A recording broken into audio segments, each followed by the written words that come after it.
Hello बच्चों, let's see the question. The question says the time taken by electron in one complete revolution in the nth Bohr orbit of the hydrogen atom is option 1 inversely proportional to n square, option 2 directly proportional to n cube, option 3 directly proportional to h upon 2 pi, option 4 inversely proportional to n upon n. तो हमें ये बताना है कि nth orbital में revolve करने के लिए इलेक्ट्रॉन जो टाइम लेगा वो किसके डायरेक्टली या इनवर्सली प्रोपोर्शनल होगा। तो first of all we will write the key concept.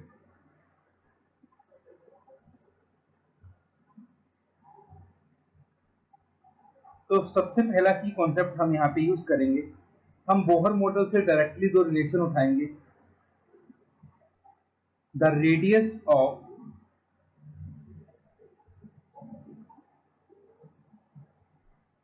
nth orbital, या इकट्ठा लिख लेते हैं इसको, the radius and velocity of nth orbital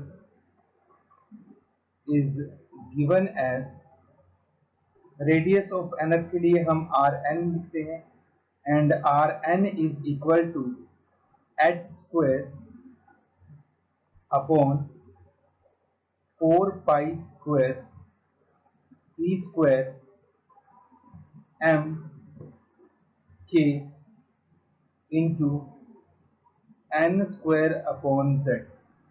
ये तो वैल्यू आ गई रेडियस की, और जो वेलोसिटी होती है nth ऑर्बिटल की, it is equal to 2 pi e square के upon h into z upon n। तो ये हमारे पास वैल्यू होती है रेडियस ऑफ nth ऑर्बिटल की और वेलोसिटी ऑफ nth ऑर्बिटल की। अब इसी को यूज करके हम इस क्वेश्चन को सॉल्व करेंगे।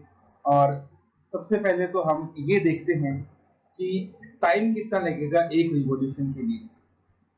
तो सपोज हमारे पास ये एटम है, this is the nucleus, this is the electron, इसका रेडियस हम r मान लेते हैं। we know that time is equal to distance upon velocity, या फिर स्पीड या वेलोसिटी लिख लेते हैं हम इसको। Now distance is equal to circumference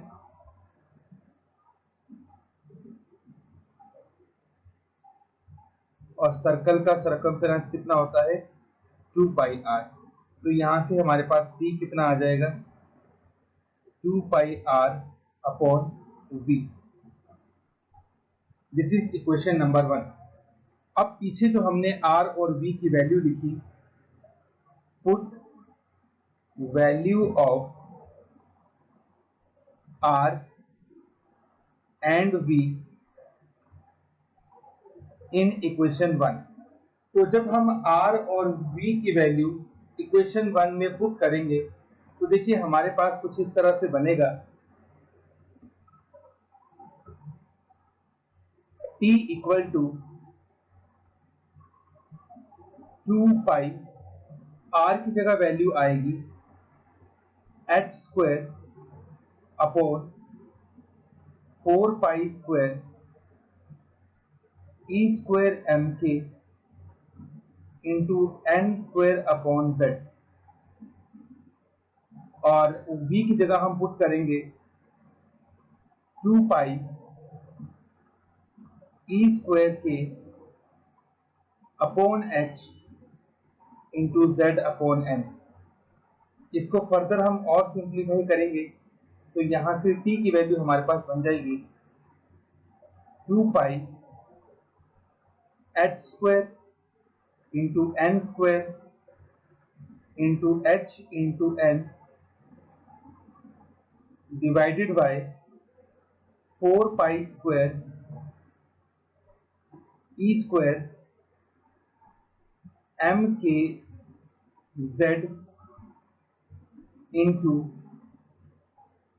2 pi e square k z, ये हमारे पास बन गया। अब यहां से 2 पाई और 2 पाई आपस में कैंसल आउट हो जाएगा, तो इनके कैंसल आउट होने के बाद हमारे पास t इक्वल टू बचेगा, t equal to h square into h हो जाएगा h cube upon 4 pi square ई स्क्वायर, या ई स्क्वायर मल्टीप्लाई करके हमारे पास बन जाएगा e raise to power 4 m के square into n cube upon z. अब ये जो सारी वैल्यू हमारे पास है, ये वैल्यू हमारे पास कांस्टेंट है, तो इसको हम लिख लेते हैं k into n cube upon Z.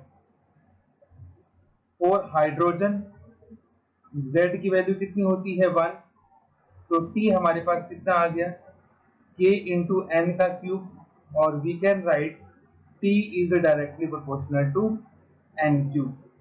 तो यहां से हम ये कह सकते हैं कि एक रिवॉल्यूशन लेने के लिए जो टाइम लगेगा that is directly proportional to n का क्यूब, और n क्या होता है प्रिंसिपल क्वांटम नंबर। अब हम अपने चारों ऑप्शंस को चेक कर लेते हैं। तो यहाँ पे जो ऑप्शन नंबर सेकंड हमारे पास है that is the correct option, कि जो nth ऑर्बिटल में टाइम लगेगा that is directly proportional to n cube. ठीक है, फर्स्ट ऑप्शन आपका रॉन्ग है n स्क्वायर, थर्ड ऑप्शन भी रॉन्ग है h upon 2 pi, and fourth option भी रॉन्ग है n अपॉन h। तो correct answer is option number 2, directly proportional to n cube. Hope you understood it well. Best of luck.